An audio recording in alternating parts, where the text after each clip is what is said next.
Jam 4.37 kami bergerak meninggalkan checkpoint Sungai Persit. Dari checkpoint Sungai Persit menuju ke garisan penamat ada jarak lebih kurang 17 km lagi. Berbaki kurang 2 jam, harapan bagi peserta yang belum tiba ke garisan penamat untuk sampai ke Kampung Merapoh masih menyala, tetapi keadaan semakin pudar kerana mereka akan dilambatkan dengan aliran air sungai ini. Walaupun laluan bersungai ini melambatkan pergerakan peserta, tetapi dari sudut lain, ianya membantu mencegah peserta dari mengalami kesan strok haba yang mungkin akan menyerang mereka pada bila-bila masa di hujung perlumbaan ini. Berjalan di dalam sungai, perasaan ingin membuang pasir yang melekat di dalam kasut kerap kali bermain di fikiran.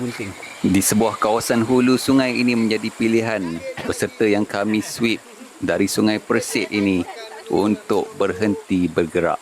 Manakala tidak, beliau berasa sudah tidak mampu lagi untuk melangkah kerana hanya tinggal 40 minit lagi untuk beliau menghabiskan jarak sejauh 13 km dalam masa hanya 40 minit. Tetapi hajat beliau untuk DNF direncatkan oleh seorang kru bertugas yang menyatakan bahawa dia masih boleh dan perlu berjalan pulang ke garisan penamat di Kampung Merapoh. Memang ada satu je. Dia memang macam tu undang-undang dia.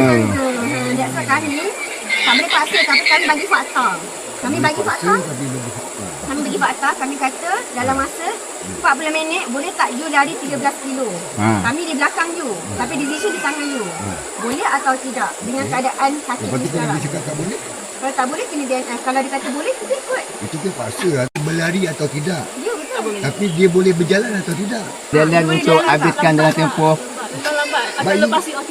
but you can walk kan. Slow walk you can kan.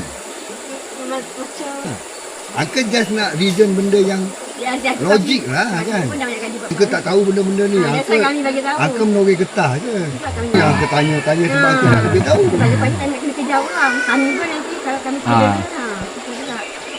Bukan pasal ada resolusi ke apa, tapi kena Macam tu. Ya, betul je. Itulah kami bagi tahu. Kalau tak tahu, tak kena bagi tahu. itulah tugas Jadi kita. sekarang ni contoh. Nak berhenti dekat sini.